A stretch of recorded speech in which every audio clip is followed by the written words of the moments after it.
In today's video, we're gonna take a deep dive into the brisket cook in the backyard offset. Now I know there's a lot of content out there, but this is more technique driven, and I promise you, if you follow these steps, you're gonna elevate your brisket cook. And it's pretty fitting you're sitting in the light and I'm over here in the shade. And why is that? Because you have all the knowledge and you're shining a light on this subject, and we're just gonna sit here and sponge it up. Okay. How's that? That's perfect. We started this project a year ago, and we didn't really start the project with an intention on improving the brisket cook.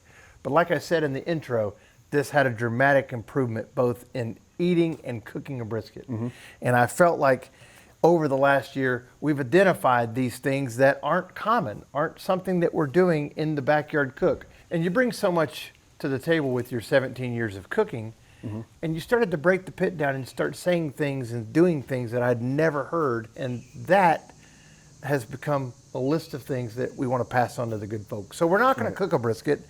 We are cooking a brisket, but we're not going to show the trivial how to cook a brisket video. We're going to talk to you about the things that have impacted and changed, and we reference it to the 2026 brisket cook. So we're going to begin by talking about things that really don't have anything to do with the actual cook. It's before the cook. And that is, we did some select brisket cooks. We cooked some choice. We cooked some prime. We kept coming back to the prime because there was less risk. My advice, go try to buy a prime brisket, and if you can't find prime, move down a step to the next best thing, and upper choice. If you can't find upper choice, it's unfortunate. Probably don't buy a brisket, but move down to a choice, and if you can't find choice, you gotta cook select. And I like to stay in the upper echelon of briskets. Just they have better results, the better marbling. For a lot of pieces of meat, chasing the economical cut, you know, a pork butt's cheaper at this store than this store, it doesn't have as much impact. But for a brisket, and just for the grading system, select is the lowest, then there's choice in the middle, and then there's prime. But we've discovered that when we tried to make a select brisket, make a piece of content, let's see if we can make a select brisket good. It's tough. It is. So step one, we got our brisket. Hopefully it's prime. It's going to reduce the risk of really a poor cook. And then number two is, you brought up a really good point last year when you were doing your very first cook. You said you're probably going to leave a little bit more fat, top fat on. And it got me thinking, and of course we've dove into it for the last year, and that has been a game changer. These pits are smaller in volume. The metal is closer to the meat. Doesn't matter really what you have as far as offsets go. And the extra fat insulation, speak on that, why you think that that's going to be It's the metal and the air and the heat are closer to the brisket, and they render top fat faster than a commercial pit, which is a little bit more gentle, so you don't have as much of the render on the brisket going from the 1,000 down to the commercial. The briskets we've cooked doing that have been fantastic. The bark, the way it renders, I could then look back and say, well, you know what, when I was leaving a 1/4 inch, I had some problems that popped up occasionally. And that's really been something that... Drier flats for sure. And your top fat rendering down all the way down to the flat, to the meat, where there's no...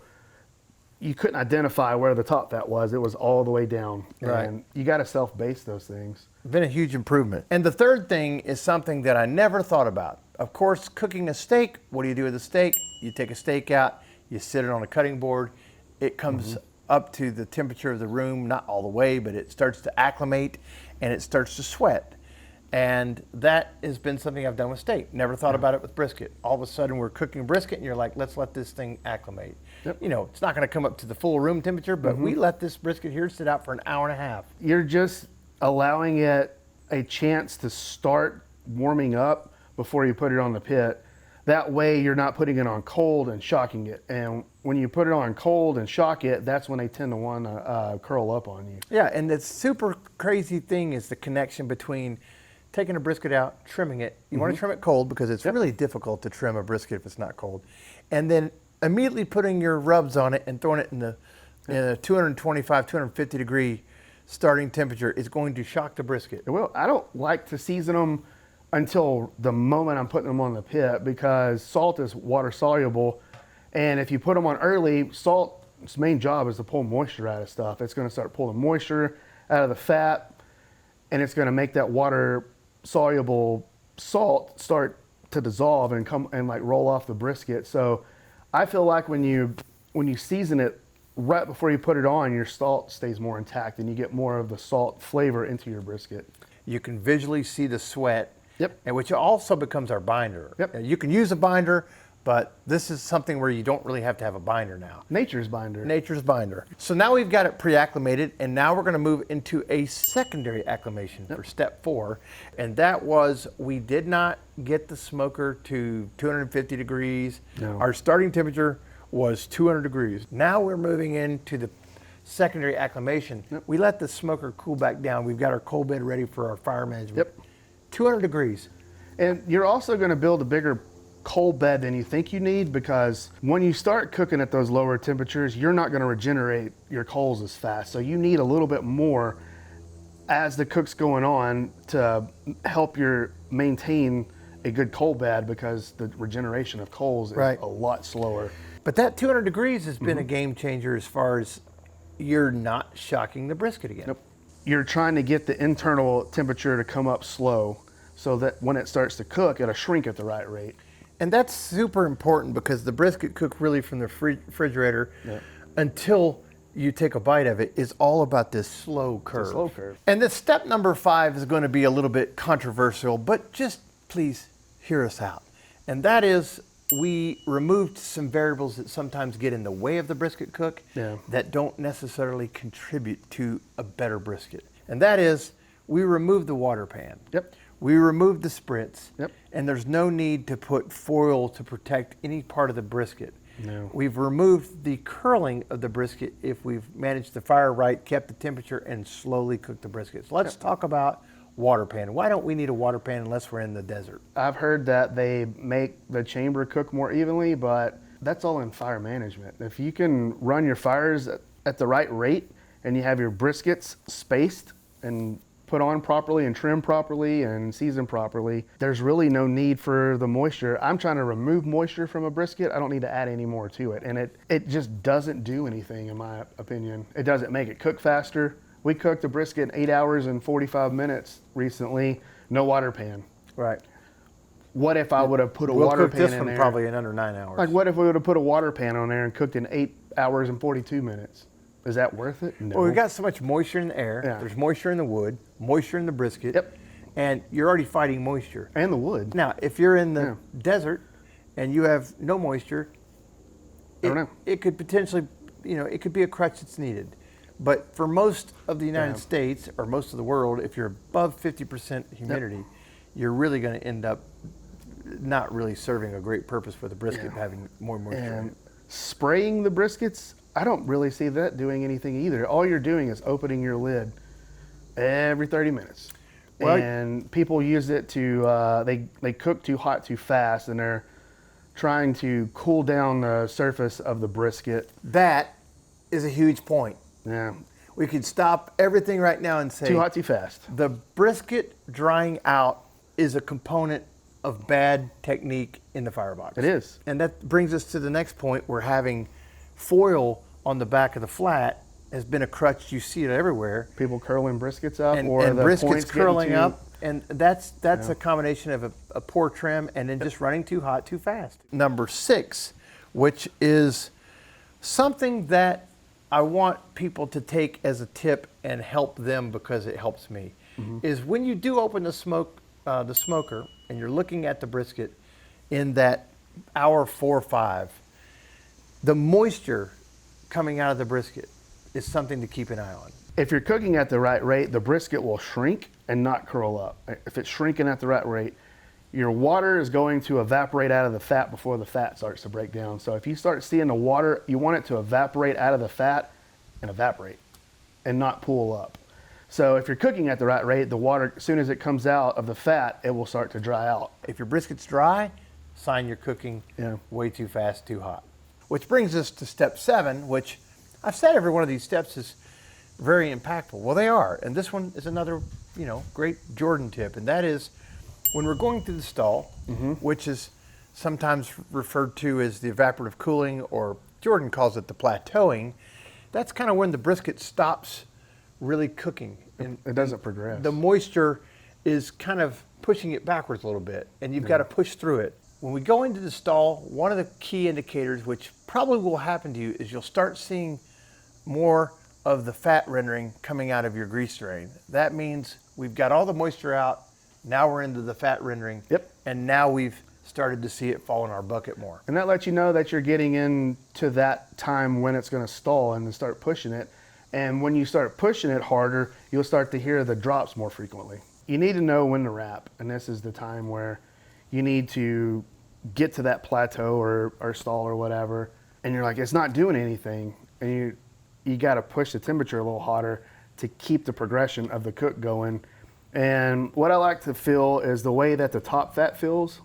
It will kind of start to feel like a medium rare steak if you do your hand like that, relaxed hand like this, and feel it. You can poke it with a thermometer. I mean, some people like to wrap, and you hear people say 165, 175, 180. I mean, The temperatures really don't matter. It's a visual bark check. Yep, and you're looking for bark formation too. And mixed with just feeling it, and it starts to get softer. I don't really go by temp. I just go by visual inspection, and I touch it all over. And when I find that moment where I think it's time to wrap, it's go time. You got to wrap them and keep your chamber still hot, keep the momentum going, wrap it as fast as humanly possible, and put it back on in the same orientation. And then that's when you start to kick it up higher. So step 8 is really one of these steps that is probably one of the most difficult steps in the brisket cook, and that is, when do I pull? Now, encouraging people to pull not using time and temperature is actually a benefit. It's really going to help you pull better briskets. In the commercial setting, you're pulling multiple, but just for pulling one, Yeah, there's some indicators and kind of some feels that you want to have. And talk about like picking up a brisket, what you're going to feel, where you're going to feel. Yep. You can pick them up with a towel wrapped around it, and you feel underneath on the flat, in the center part of the flat, Where the flat and the point meet. Yeah, and I'm always cooking briskets. My whole focus is to make the best flat I possibly can, and the rest of it will work itself out. Right. You're So cooking for the flat. I'm only picking up the brisket to check to see if the flat's done. All these steps are super impactful Yeah. for the brisket cook, especially moving in to this modern way of thinking about how we're cooking a brisket. But pulling it is kind of one of those, it's an unknown. And a lot It of is. people do rely on the temperature because they don't have the skill Yeah. to feel it and know it's done. So we've pulled the brisket, it's sitting on the block. Now, depending on when you're eating the brisket, there's variables of time that go by. Of course, you need the fat to render back in. Yeah. And that's one of the critical stages of cooking, is this post-acclimation. And that is really just letting it come back down, rendering the fat. You had the Texas Monthly #4 restaurant. You pulled your briskets, you held them very short time. I would pull them between 7 and 8 and start serving them at like 10:30 in the morning. And I would say the magic number to get them to sliceable was 2-3 hours. And then, of course, held them after that. But just get them down to 140 and let them kind of relax at 140 for a little bit. And some people will claim, hey, if you hold the brisket 8 or 10 hours, it's actually better. And it's not better, it's just you haven't lost any quality out of it. But I think that these have been really critical steps. 9 steps for somebody to improve the brisket moving forward in the backyard cook. There's things that we were doing in this brisket cook testing over the last year that we weren't doing before we started this, that have impacted the cook, impacted the food, the bite, and definitely made it a lot better, raised the bar, and which I never expected. So to recap the 9 steps, the first thing we're going to do in step 1 is we're going to try to buy a brisket that's going to give us a great opportunity. We recommend cooking a prime brisket. The cost is more. The risk is less. And step 2 is you're going to leave a little bit more fat on this brisket than has been advertised in the theory of trimming brisket. And that's a little bit more than 3/8 or 3/8 of an inch. Step 3 is we're going to acclimate the brisket. We're going to leave it on the butcher block so it can come up and start to sweat a little bit before we put rub on. And step 4 is once we've acclimated the brisket, we're going to start the cook out about 200 degrees. It's a lot lower than probably most of you guys are cooking. But we're going to acclimate the brisket again in a secondary acclimation. Step 5 is we're going to remove some of the variables that aren't helping the cook. We're going to remove the water pan. We're going to remove the spritz. We're going to try to keep the brisket from cooking too hot and too fast and need foil to protect the areas that burn out faster.